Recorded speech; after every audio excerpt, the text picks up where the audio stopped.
I wanted to take this chance on this nice cloudy morning when I won't have to worry about the sun being in my face, unlike the last video, to talk about another subject, not so much Shedeur related, but, kind of ancillary to the Shedeur situation.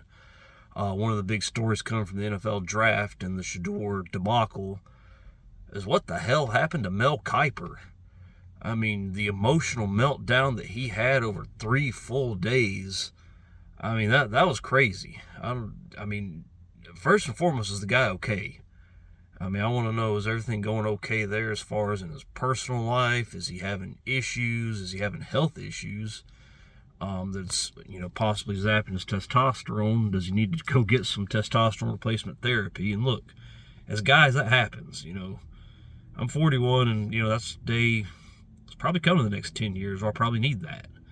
And when that happens, I will go there because that's what happens. It's better to have testosterone than not to have testosterone, because as men, that's what we're built for, is to have that. Now, we're not built to use it in toxic manners, but testosterone in men is a good thing for how we go. And Mel just looked like he had no testosterone for anything. I mean, just the emotional melting down. And it came as a surprise, but it made me do something that I hadn't done, and that's ask questions about Mel Kiper. In life, it's very important to ask questions. For as long as I can remember, I mean, God knows how long, it's just kind of like been one of those things that's been there as long as I can remember. Draft time meant Mel Kiper time. He's going to be on TV, talk about his mock drafts, his draft boards, his best available, which team needs what. He's always been, the draft guru. And we never really questioned it, or at least I never questioned it, and I don't really recall any other people questioning it, and I'm sure some did. And for those who have questioned it before this draft, congratulations. You're ahead of the curve. You asked questions when questions needed to be asked. Me, I did not. I just assumed if he'd been there for that long, he must have had some sort of he must have had the talent and must have really understood the draft. But in the wake of his meltdown, people are starting to go back and look at some of his takes. And I wish I'd have written them down, but that would have caused me to have another 35-minute video. And, I do want to keep these, a little bit shorter, just, for my sake and everybody's sake.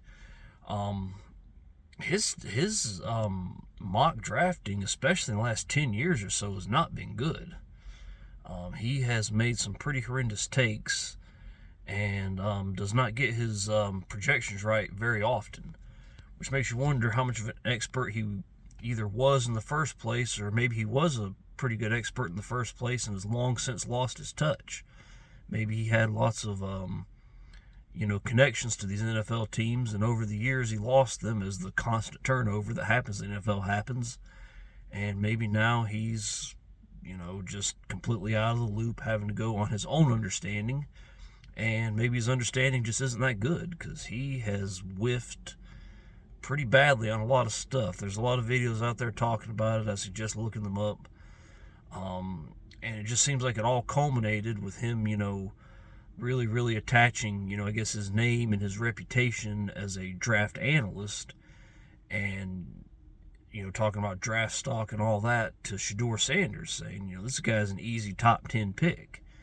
And when that top 10 pick became not even a top 140 pick, and the slide just happened and happened, he just melted down. And it's kind of sad, to be honest with you, in some ways. But on the other hand, you just have to wonder, was he always like this? Do we see anything like this coming? But, we should have known his takes weren't that good, and I think people are starting to call him out for that, and part of me wonders if that's part of it. Is he starting to get really insecure and understanding, okay, people are on to me, and they realize that, I've not made very good predictions, especially in the last 10 or so years, probably longer than that.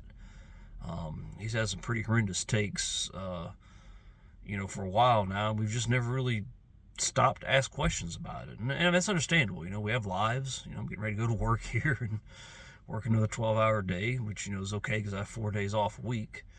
After I work today, I'll be going to Nashville to watch a couple Metallica concerts. Happy about that. But, we go on, but we we listen to people like that, and we kind of put our trust in what they're saying as far as, what we're going to watch on TV for sports, which in the grand scheme of things might not be all that important, and it's really not, but it's a distraction. And I just think at some point we have to start asking questions about some of these people, because, you look at, now they're starting to show, some of his past predictions. Are realizing, why were we not asking questions earlier? Why are we just now, after this just epic meltdown, embarrassing meltdown for any man to have to go through live on TV? Why did we not ask questions and say, okay, why exactly is this guy our draft expert? And why are we accepting it just because they say that he's our draft expert? I think it's important that, we use this as an opportunity to say, okay, asking questions is a good thing. Now, asking questions about every little thing and continue to ask questions after a perfectly valid explanation has been given, no, that's not a good thing. It's like everything else in the world. Moderation's good. Some people say question everything. A lot of people want you to question nothing. The answer always lies somewhere in between, and probably closer to the, you need to question more things than you don't. Because like I said in previous videos, people are always going to try to pull the wool over your eyes and present, a narrative showing their version of how everything is and should be, when the truth is that's not the case at all.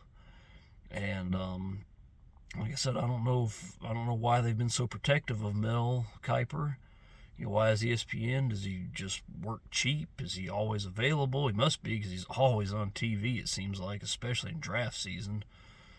I don't know if the man ever sleeps. Maybe that's part of it. Maybe he's sleep deprived. Maybe he's getting older and older. He just needs more sleep, and the amount of effort you have to put into being the draft guru just finally wore him out, and he had a meltdown over Shedeur.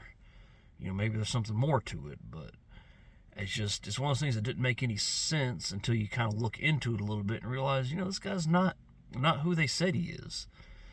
And I'm not here to dump on him. I don't know anything about him personally. For all I know, he's a great guy who, outside of his, draft analyst, I don't even know if he's married or not. I don't know if he has kids, but, for all I know, he's a wonderful husband and a wonderful father. Maybe he's not. I don't know. But, it's time to start asking questions, and it's time to start saying, we've seen this guy for, I can't even tell you the first time I remember seeing him. He's just always kind of been there, analyzing the draft. Should we have asked questions a long time ago and saying, okay, do we need to look over his record every so often to make sure this is the guy we should be listening to? Because it seems like after this, that's when people finally started going back and seeing, his takes on, like, Jimmy Clausen, saying he was absolutely going to be an NFL star. Somebody said, I don't know if this is true or not, but somebody said that he compared Jamarcus Russell to John Elway. I don't know if that's true or not. I really don't. I haven't researched that. But if it is true, yikes. And I also question ESPN. He was clearly something was up. Like I said, I don't know if it was testosterone. I don't know if it was just all these years and all these whiffs just got to him. But he should have been pulled off the air. If not during the first day, definitely during the second day. He was clearly not stable. He was clearly just all over the place and needed to be, especially as it related to Shedeur. And the biggest thing is he dishonored a lot of the other people in the draft. Cam Ward goes number 1. Black quarterback, by the way. Yeah, the NFL is so damn racist, aren't they? They're, he gets drafted number 1. They're talking about Shedeur. Shedeur got so much more publicity than Cam Ward and a lot of the other top draft picks. People who worked very, very hard, a lot harder to get to where they needed to be, to do good interviews, and to clean up all the stuff they need to clean up to be good and productive NFL players, unlike Shedeur taking sacks. So he just really, really ruined that draft, not just for us, but for a lot of these amazing young men who have done everything they needed to do, worked hard, it paid off, and now nobody's talking about any of them because all they want to talk about is Shedeur, and Mel Kiper played a huge part in that with his meltdown and constantly talking about him on ESPN during the draft. Why are we not talking about Cam Ward? This is our number 1 overall pick. That's a big deal. Yes, there's been some pretty bad whiffs, but there's been a lot of really good picks too. From Terry Bradshaw to Troy Aikman to, just a lot of people. And, Andrew Luck, had they not screwed him in Indy. Peyton Manning, the original Indy, just one of the best ever to do it. It's time to, I think it's time to start asking questions about Mel, and maybe we should look at some other longtime stalwarts and wonder why are they, given the positions they have. We're asking questions about Stephen A. Smith. That's a good thing. It's like, okay, what makes this guy such an expert and a guy that needs to be making $100 million? Now, I don't have anything against him making $100 million. I'm happy for him, good for him, but it's time to start asking questions, especially when it comes to the worldwide leader, and just a lot of things too. Sometimes it's good to ask questions, and I think right about now we need to be asking a lot of questions. And I think Mel Kiper is going to be hopefully be the impetus to get us to asking those questions. So that's my take on that. Hey, tell me what you think, and thank you guys for again watching these videos, and I'll talk to you later.